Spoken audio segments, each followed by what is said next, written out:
Hi Kaylin, Dad here, and Pikachu of course, and we're going to read another story, or chapter, from the Christmasaurus. So, this time we're on chapter 13, which is the night before Christmas. So that's 2 days before Christmas. That's one of Dad's favourite days is the 23rd of December. That's when the fever of Christmas is getting really, really high. So that is one of Dad's favourite days of the year. If you remember, in the last chapter, Santa made a toy dinosaur that looked identical to the Christmasaurus, and it was really cool. And that's going to be the present for William, hopefully. That's because Santa felt really bad for everything that William's had to go through. So, I wonder what's going to happen this time. I'm sure it'll be fun. Now, are you comfy? You are? Good, cuddle in. Have you cuddled in? You have? Good. Okay. The night before Christmas. On the night before Christmas, it was ash. All systems ho in the North Pole. The chocolate inside Advent calendar had almost disappeared, and all the elves were making final festive preparations. Everyone was incredibly excited about Christmas. Everyone except for the Christmasaurus. Not only was the Christmasaurus not excited about Christmas, but he was actually wishing Christmas wouldn't come at all. He knew that on Christmas Eve, Santa would be taking something very special away from him and giving it to some spoilt little boy called William, as the Christmasaurus thought of him. Since the night he'd first laid eyes on Santa's wonderful stuffed dinosaur toy, the Christmasaurus had taken it with him wherever he went. He'd even given the cuddly dinosaur a name, Stuffy.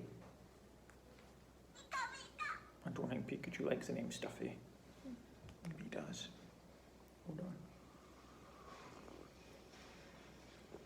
Some coffee. He'd taken Stuffy to the ice skating rink and held his hand as they glided around on the ice together. He'd spent hours and hours showing Stuffy his favourite Christmas movie in the North Pole cinema.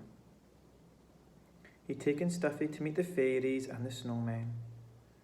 He'd shown Stuffy how to roar under the northern lights.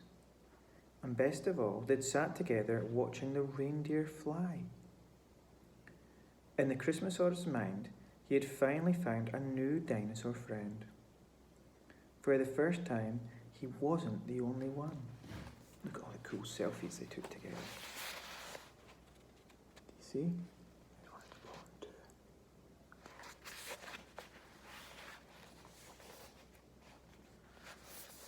But that was about to change. That night, the elves were manically wrapping presents, frantically loading them into sacks, and panically piling them onto Santa's unbelievably enormous sleigh. The sound of frantic elf song echoed constantly around the North Pole, and as they continually sang the same song over and over and over again, which they did on this night every year. Santa had grown so sick of hearing it that he'd gone to the trouble of making himself some special earplugs that were specially designed to block out the sound of this particular elf song only. Santa privately thought these were the best things he'd ever made, as it meant that he no longer had to listen to this. Hold on.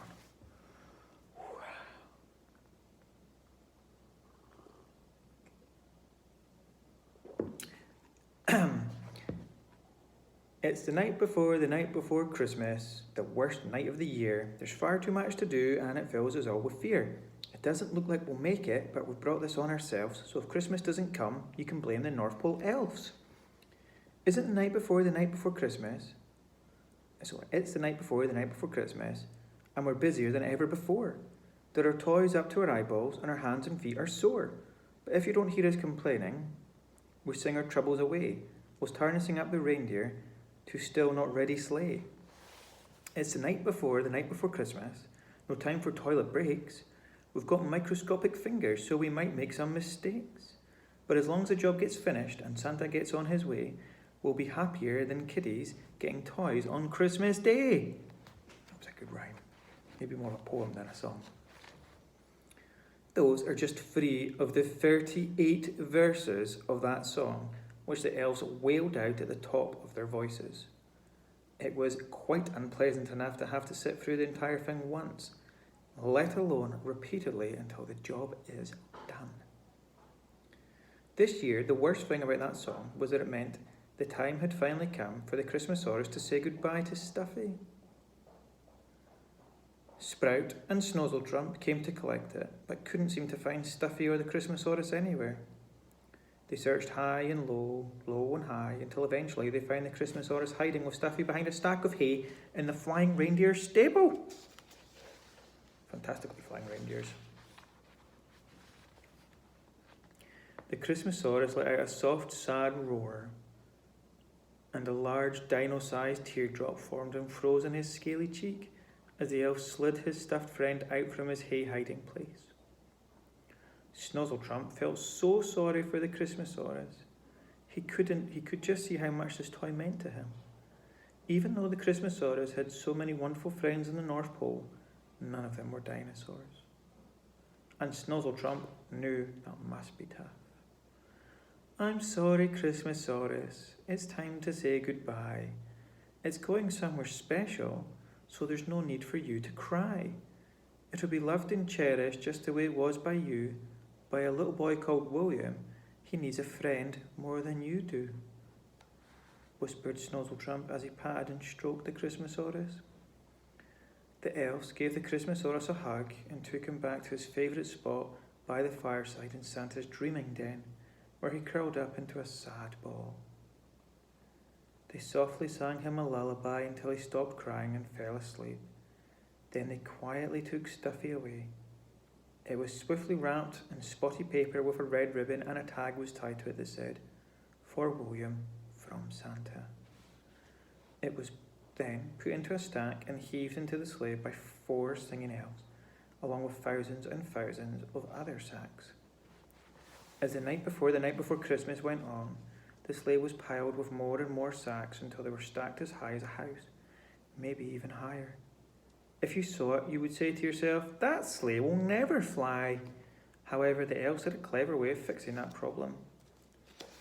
Once the last sack had been heaved onto the sleigh, 50 fat farmer elves climbed up the mountain of toy stacks until they were on top of it and started jumping up and down.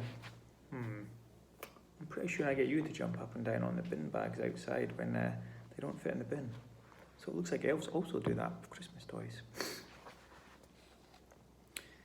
It looked as though the elves were having some sort of silly sack summit party high above the sleigh, but under their feet something magical was happening. The sacks were squishing and shrinking down into the back of the sleigh. With each fat elf jump, the sacks squished more and more, until after an hour of jumping, the sleigh looked as if it only had one large bulging sack in the back, which fitted nice and neatly into the cargo area behind where Santa would soon sit. The elves cheered and whooped and gave each other high threes as all their preparation was finished. The night before Christmas was nearly over, and all that was left to do was to get some rest.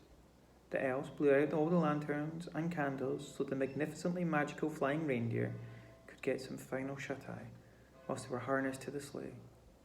Everyone lay down on the floor all around the giant sleigh, and in no more than 2 seconds, they all fell asleep. That's the end of that chapter. It was a really good chapter. Nice and Christmassy. Still a wee while before Christmas, but still it gets you nice and worked up for it and excited. Anyway, it's time to go to sleep and have magical dreams about the story you heard, hopefully, about elves with 3 fingers and some of the rhymes. Anyway, night-night.